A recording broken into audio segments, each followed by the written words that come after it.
Parece que o tema segurança nunca esteve tão em alta quanto hoje. Mas a minha pergunta é, e você? Tem se informado sobre o assunto? Como tem se informado? Hoje, a missão do Conexão AEB é trazer um pouco de informação para você que gosta ou acompanha esse assunto da segurança. Quem está aqui hoje com a gente é o advogado Marcelo Piacitelli. Ele atua na área de direito criminal e vai conversar um pouquinho com a gente sobre isso hoje. Obrigada por vir aqui até a Câmara para bater esse papo. Sim, Carolina, eu que agradeço pela oportunidade. É uma satisfação estar aqui com vocês para discutir um tema tão interessante que é a questão da segurança pública. Um tema tão em voga atualmente, né? Temos julgados no STF, a questão do ministro Sérgio Moro, projetos de lei em andamento. É uma grande satisfação vir aqui, até para esclarecer as pessoas de casa que nos assistem. Isso, porque hoje tem assunto. E eu vou começar perguntando, essa percepção que está todo mundo falando de segurança, esse tema está sendo mais visado, parece que é verdadeira para você ou, de repente, é só uma impressão? Sim. E aqui, se é verdadeiro, a que se deve esse aumento de interesse das pessoas por esse assunto? Sim. Geralmente, questão de... Tem 3 temas principais, sempre que a gente vê em situação em época de eleição, é educação, segurança pública e saúde. E, atualmente, nós vemos mais na mídia tratando da questão da segurança pública por uma série de fatores. Geralmente, quando aumenta a criminalidade, a preocupação aumenta, né, consequentemente. Entretanto, de 2018 para 2019 teve queda no índice de criminalidade do Brasil e mesmo assim a discussão em relação à segurança pública aumentou, é o que a gente mais vê nos meios de comunicação. Acredito que isso se deve tanto à eleição do atual presidente, que ele entrou com uma ideia de combater corrupção, de combater criminalidade, então foi uma das bandeiras desse atual governo. A própria escolha do ministro Sérgio Moro como ministro da Justiça, até que o próprio nome do Ministério mudou, não é só Ministério da Justiça, é Ministério da Justiça e Segurança Pública. Então isso obviamente trouxe um impacto muito grande, né? E outras situações que a gente tem já há algum tempo, o fato do STF ser televisionado, então assim, eles são mais vistos e a população tem mais contato com eles, e principalmente a questão da Lava Jato, né, que a população começou a ter mais contato com o direito penal, não só com o direito penal comum que a gente vê nos programas policiais, mas também com o direito penal um pouco mais técnico dos crimes de colarinho branco e principalmente, atualmente, a questão do STF, o julgamento da possibilidade de alguém ser preso após a condenação em segunda instância sem o trânsito em julgado. Sim, então acredito que seja mais por isso. Né? Sim. Sim. E você citou uma coisa interessante, né? Essa questão da segurança pública e a violência, eles andam meio juntos? Por exemplo, né? Quando a violência aumenta, a gente sente que precisa de mais segurança. Sim. Quando tá tudo certo, a gente nem pensa muito. Sim. Existe essa relação? Sim, acredito que sim. Eu acho que isso é até um aspecto psicológico do ser humano, né? Quando a gente decide comprar um determinado modelo de carro, de repente na rua parece que triplicou aquele tipo de modelo. Então é questão de foco realmente, né? E é algo assim como a questão de saúde, né? O ser humano não costuma cuidar da saúde, a não ser quando tem uma doença. Verdade. E aí ele começa a tomar o remédio, o sintoma passa, ele para de tomar o remédio. Então, com relação à segurança pública, eu acredito que seja igual. É aquilo que eu disse, nesse caso específico atual, o índice de criminalidade caiu, o interesse aumentou por outros fatores. Mas é óbvio que quando há uma percepção ou local, regional ou nacional de que a criminalidade de fato aumentou, a preocupação da sociedade com certeza acompanha. E o quanto políticas públicas para a segurança impactam a vida de cada um de nós? Sim. Eu entendo que nessas situações você tem tanto os impactos positivos quanto os negativos, né? Você tem a questão positiva, quando o Estado, os agentes públicos começam a tratar dessa situação, geralmente a criminalidade diminui e, portanto, a sociedade se sente mais protegida. Só que, de outro lado, você tem também que as pessoas de bem acabam sofrendo algum cerceamento, né? Então, você acaba sendo revistado para entrar no banco, mesmo sendo um cidadão de bem. Você passa por blitz policiais, é revistado, tem um veículo revistado, é submetido a bafômetro. Então, mas são situações sociais necessárias para que você possa ter a segurança de todos. Sempre tem os dois lados. Sim, com certeza. Tá. E, bom, já que esse assunto está sendo abordado de tantas maneiras, né? Você poderia falar ou trazer para a gente aqui alguns dados, alguns números que estão sendo levantados ou bastante citados nessas discussões? Sim. Nós temos vários assuntos sendo discutidos atualmente e eu até fui pesquisar algumas coisas em relação a isso para me atualizar recentemente. E aí viu a questão da criminalidade que eu já citei, que diminuiu, apesar da sensação ser contrária, porque às vezes os meios de comunicação trazem mais isso, então a sensação para a população é inversa, mas os dados do próprio Conselho Nacional de Justiça é que houve queda. Né? Que você pega, por exemplo, roubos a banco, por exemplo, caíram quase 40%, então assim, é uma queda realmente significativa. Né? E nós temos outros dados com relação à superlotação.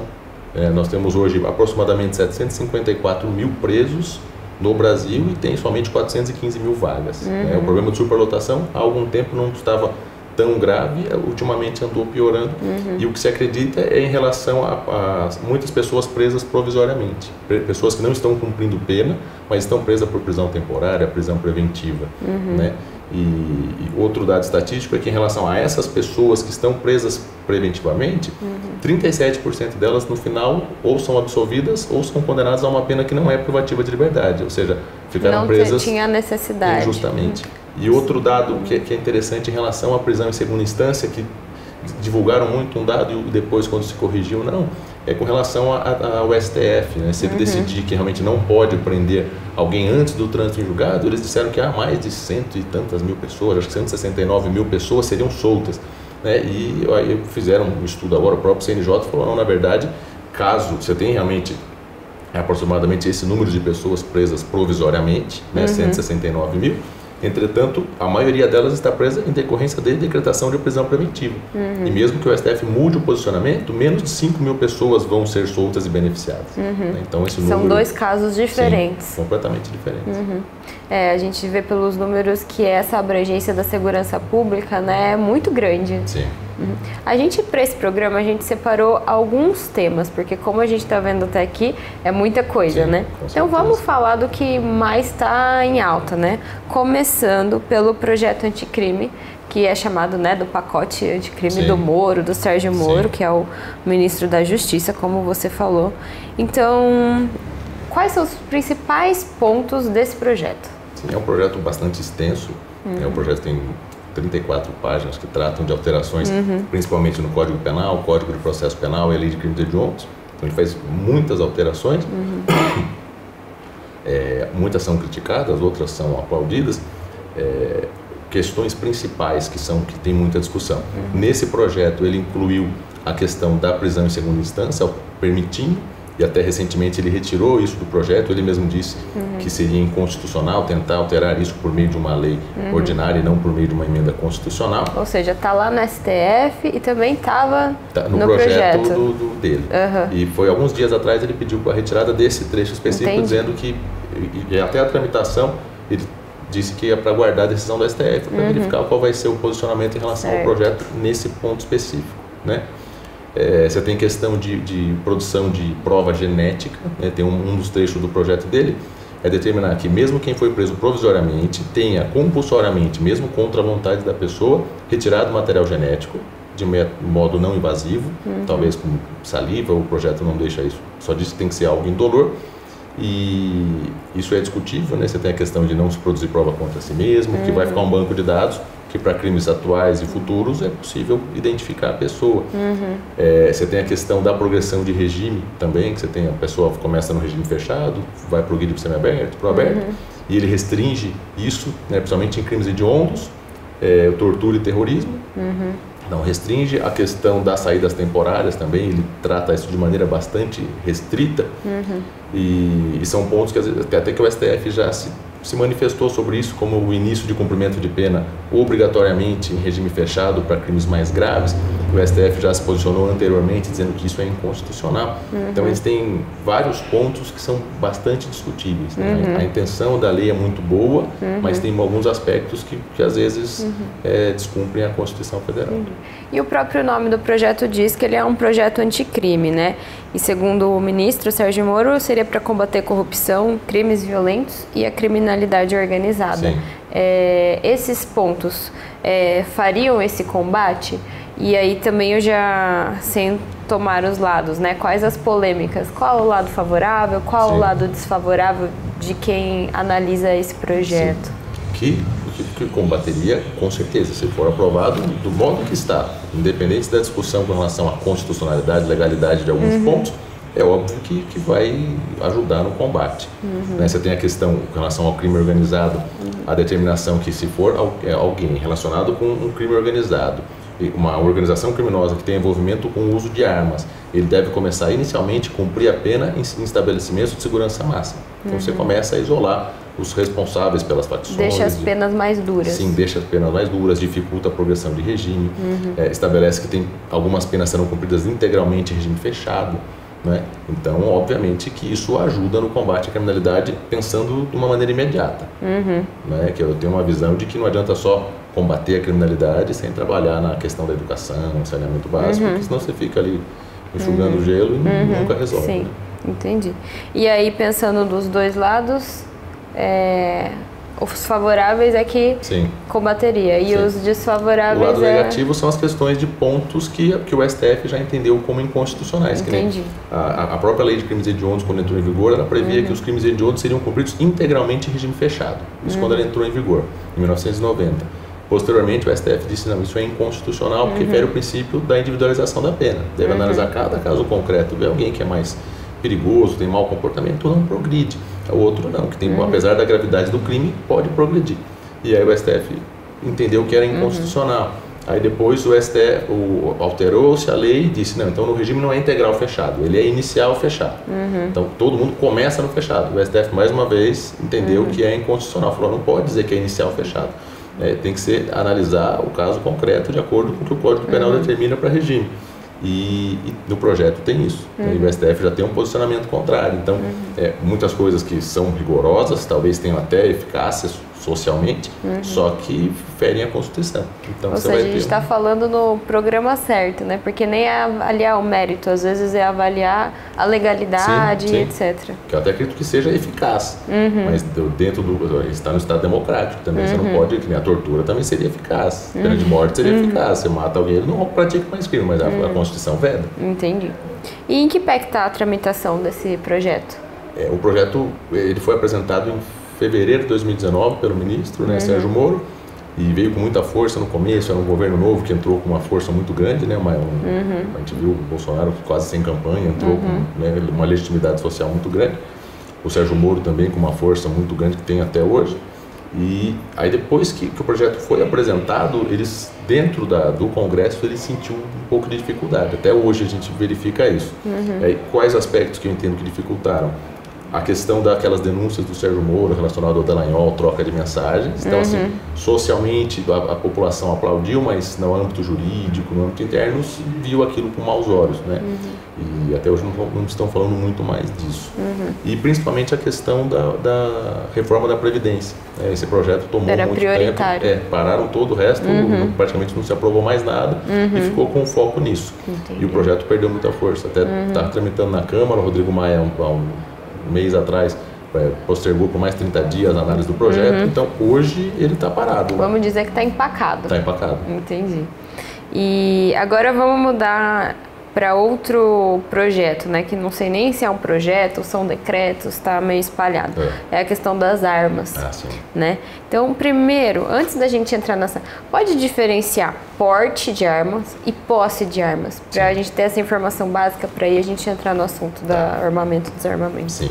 Você tem a posse, a possibilidade de alguém, um cidadão, ter uma arma de fogo que vai ficar exclusivamente na residência ou no local do trabalho. Então ele não pode portar pela rua, sair com ela da sua casa ou do seu local de trabalho.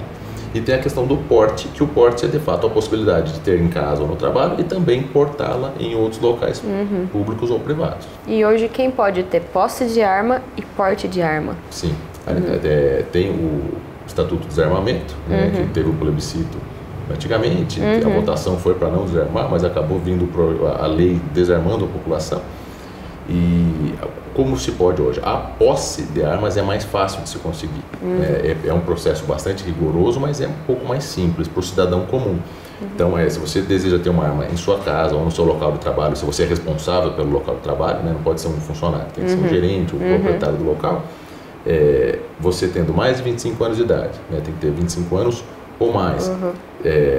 Se a pessoa tem endereço fixo, se ele passa por um teste de aptidão mental, né, psicológico, e de aptidão de manuseio da arma, ele pode se atender a todos os requisitos, ter a arma nessa situação, para ter em casa ou no local de trabalho, é mais simples.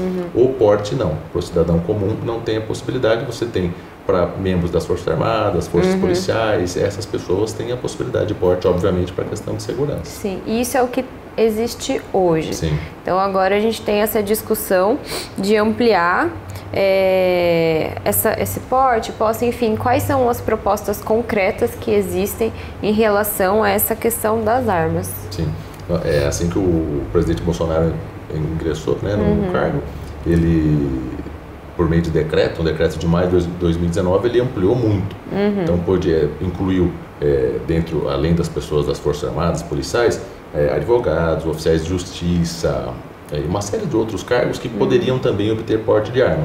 Só que logo em junho o decreto foi revogado e não está mais em vigor. Então prevalece o que a gente falou inicialmente. Deixa um pouco confuso, pessoal, essas mudanças. Sim, não deixa? Porque imagina alguém começou o processo, dali 30 dias não pode mais. Falta a segurança jurídica. Né? Então a discussão é porque ser por meio de decreto, não por meio de projeto de lei. Certo. E hoje tem um projeto de lei, né, tramitando na Câmara para ampliar um pouco, não tanto quanto ampliou o decreto, então prevendo situações de fiscais da Receita Federal, então assim, situações mais específicas, né, não tão amplas como era, né, então amplia para auditores da Receita Federal, para pessoas comuns, cidadãos comuns, desde que comprovem que estão sendo ameaçadas, então se for maior de 25 anos, desde que estejam sendo ameaçadas, consegue, mas é um projeto que está tramitando, está tendo dificuldades dentro do Congresso, muita gente que é contrária à questão da liberação das armas atrapalhando a tramitação. O que se prevê é que agora, dia 5 de novembro, ele vai ser discutido. Então, mas não está fácil a tramitação dele. E aí, só para a gente entender também, existe alguma proposta concreta? Porque tem muito blá blá blá, né? De liberar para todo mundo? Não. Não que a gente tem existe. Esse projeto agora, que ele é bem mais restrito. O projeto, aquele decreto do presidente era bem amplo mesmo, não era para todo mundo, mas era muito amplo. E aí se discutia da questão de risco social, enfim, mas esse projeto novo que nós temos agora, ele é bem mais restrito. Amplia um pouco, mas é bem mais restrito, não é para todo mundo. Entendi. E aí também, trazendo de novo os dois lados, né? Quais são as opiniões favoráveis e quais as opiniões desfavoráveis à maior liberação de armas? Como está sendo discutido hoje, né, no Congresso. Quem é contra a liberação, a ampliação do uso de armas pela população, traz principalmente dois pontos. A questão, primeiro, de uma pessoa, um cidadão comum, que não tem o preparo de um policial, o policial é treinado de maneira contínua, ele tem mais habilidade, mais controle emocional para o manuseio de uma arma.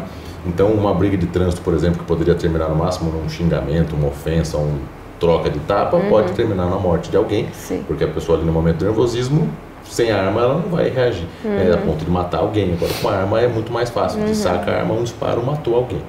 E a questão do perigo de muita gente na população armada, que não tem domínio, acaba sendo dominada por um criminoso e os criminosos roubarem essas armas e começarem a utilizar para a prática de crime.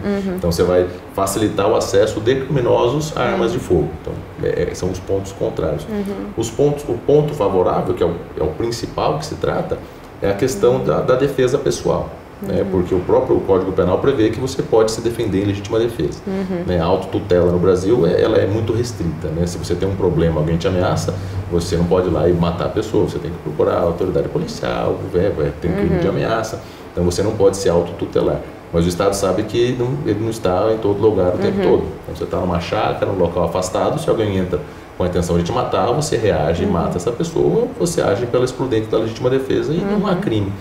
Agora, eu tenho esse direito, mas como eu vou me defender se eu não tenho uma arma? Então, os criminosos geralmente vêm com armas. Então, na ilegalidade. Na ilegalidade, porque eles não cumprem estatuto de desarmamento, não correm atrás de documentação, obviamente. Então, eu tenho um direito de me defender, o Estado não está em todo lugar o tempo todo, até falta investimento, nós temos muitos policiais bons, mas o Estado não investe.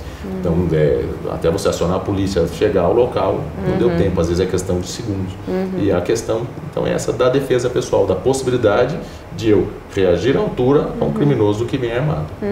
É engraçado na questão de interessante, né?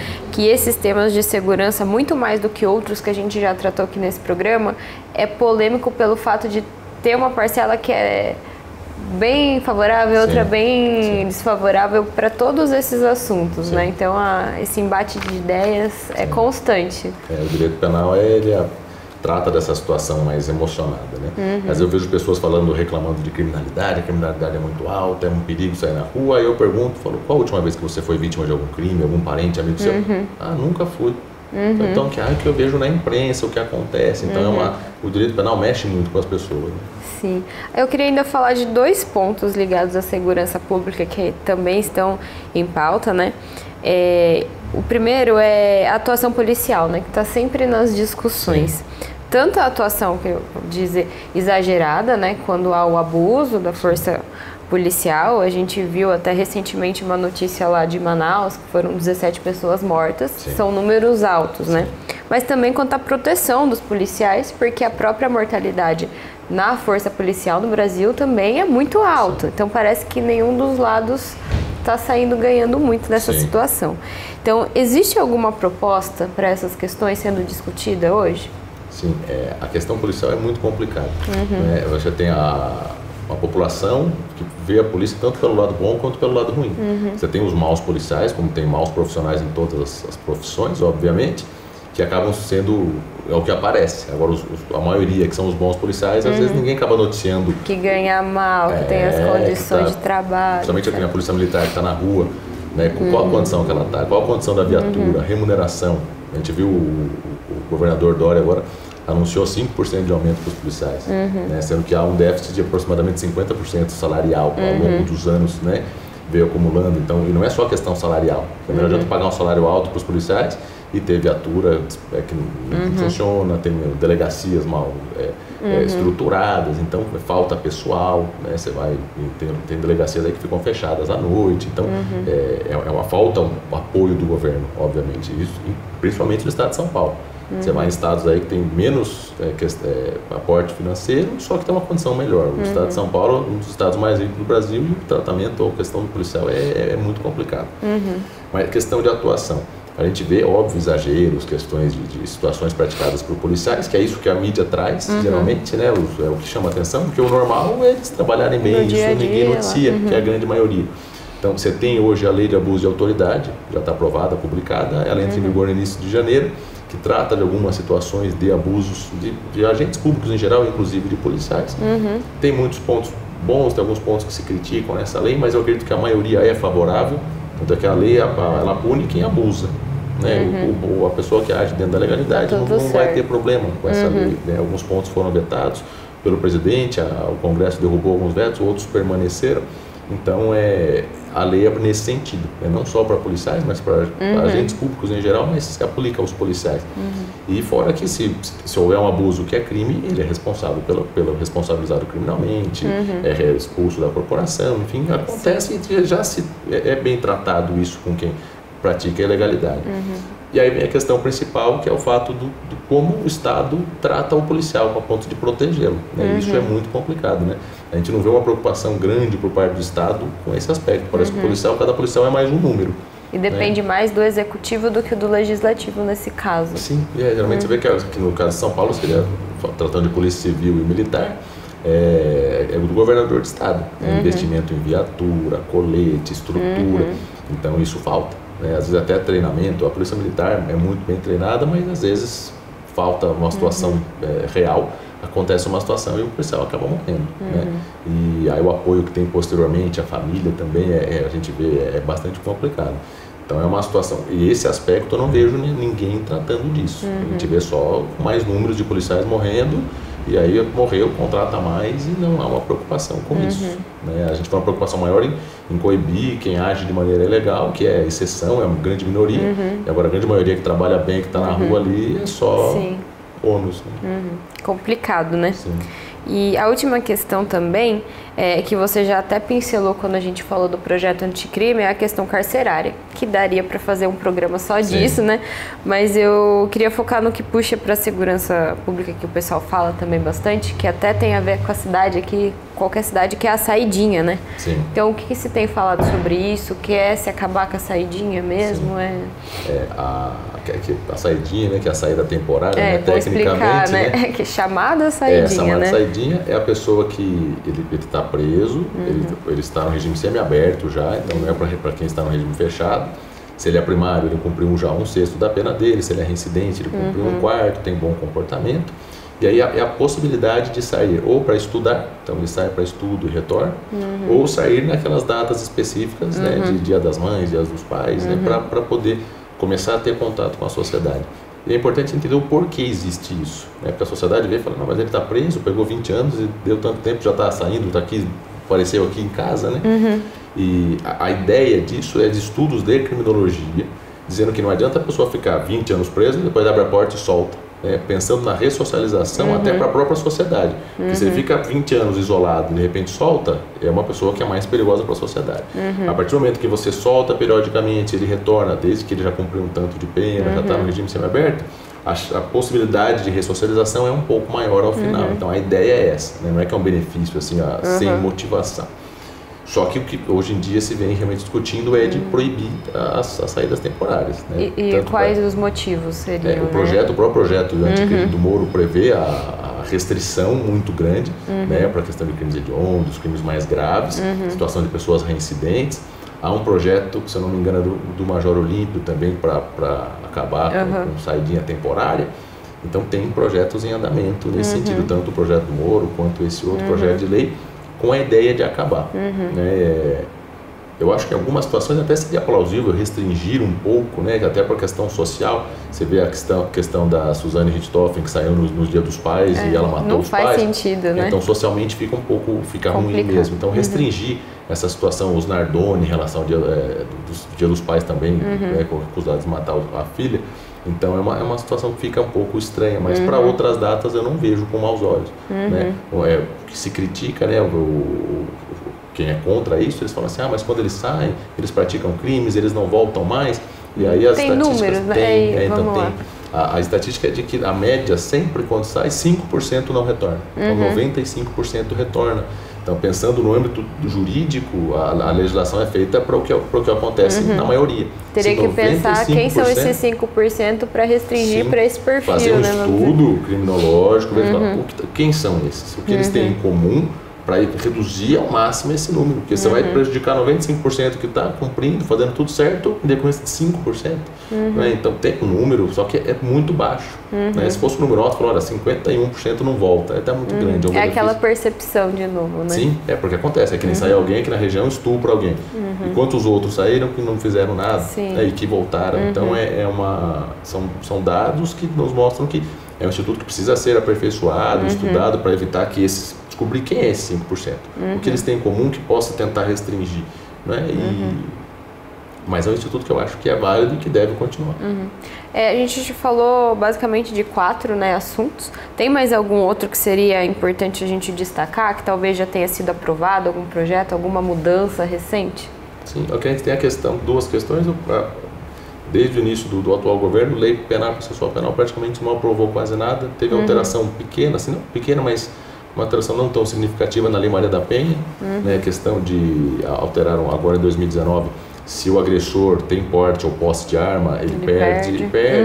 Então a questão em cidades que não são comarcas, então que não tem juiz, a própria autoridade policial pode aplicar medida protetiva de retirar o cidadão do lar para evitar novas agressões, porque às vezes vai lá, registra a ocorrência, o cidadão volta para casa, na mesma noite agride a mulher. Né? Então, para trazer eficácia realmente a evitar novas agressões, então ocorreu isso, e o principal de tudo, que a gente está aguardando, volta agora dia 7 de novembro, o julgamento no STF da possibilidade de prisão antes do trânsito em julgado. Né? Da segunda instância, famosa. É que eles anunciam desse jeito, né? A prisão após condenação em segunda instância. Eu analiso por outro prisma e falo, na verdade, é a prisão antes do trânsito em julgado. Que fica menos pior quando você fala, né? Vai ser após algo, né, do que é antes do outro. Entendi. E agora, para terminar, vamos falar de Botucatu? Sim. Porque Botucatu já ficou no ranking algumas vezes, né, nesses últimos anos, de uma das cidades cidades mais seguras do país, do estado, da região, né? É um destaque que Botucatu tem conseguido. Então, qual que é a situação da segurança pública aqui em Botucatu e o que se faz aqui para se ter esses bons resultados? Sim. As estatísticas mostram que nos últimos 5 anos a criminalidade em Botucatu só caiu. Assim, todos os anos só caiu. Eu encontrei dados de 2018 falando que a Botucatu de todo o Brasil era a 8ª cidade mais segura para se viver em relação à criminalidade. A 8ª do Brasil inteiro, não só do estado. É impressionante, sim, né? É um dado significativo, né? Muito, muito impressionante. Eu acredito, pelo que eu conheço da cidade, que isso se dá principalmente na atuação das polícias que a gente tem. A Polícia Militar, no primeiro momento, está na rua ali, enfrentando. A Guarda Municipal aqui, que é muito forte, né? Muitas pessoas, às vezes, acionam a Guarda para situações relacionadas com a criminalidade. Não é a função principal da Guarda, mas ele, assim como qualquer cidadão, pode prender quem está em situação de flagrância. Está mais próximo da população, sim, né? E é uma Guarda muito bem preparada, com boas viaturas, a gente vê aqui na cidade. E a Polícia Civil também muito forte, que investiga, que vai atrás, apesar das dificuldades de, às vezes, estrutura em delegacia, de perícia, mas você vê que eles trabalham muito bem, vão atrás de investigar mesmo, né? Então eu acredito que o principal fator, né, tem outros fatores sociais, até geográficos, né? Você vai no Rio de Janeiro, a questão geográfica atrapalha muito ali. Você tem morro de um lado, oceano do outro, então é complicado. Aqui tem, óbvio, essa questão, mas eu acredito que o que faz funcionar mesmo é a atuação de Polícia Militar, Polícia Civil e a Guarda Municipal. A integração. A integração dos três, eles se conversam, se reúnem. Então, você vai em alguns locais, aí a Polícia Civil tem um problema com a Polícia Militar, eles tinham que se conversar, né? E aqui se conversa. A gente, às vezes eu sou advogado, atuo na área criminal, às vezes a gente vê, estou na delegacia, você vê o relacionamento muito bom entre Polícia Militar, Civil, a Guarda. Então eu acho que isso é o determinante para conseguir esses números. Legal. Terminando então o nosso assunto com a nossa realidade local, depois de tantos projetos nesse nível nacional, né? Sim. Que também impacta a gente, Com mas certeza. a gente está na cidade. Claro. Obrigada pela entrevista. A gente espera que quem assistiu tenha saído com menos dúvidas e com vontade de acompanhar esses assuntos, que não param, né? Sim, não. Então tá. Esse foi o Conexão OAB falando de segurança pública. Você confere esse programa na nossa programação da TV Câmara ou no nosso canal do YouTube. Obrigada e até a próxima.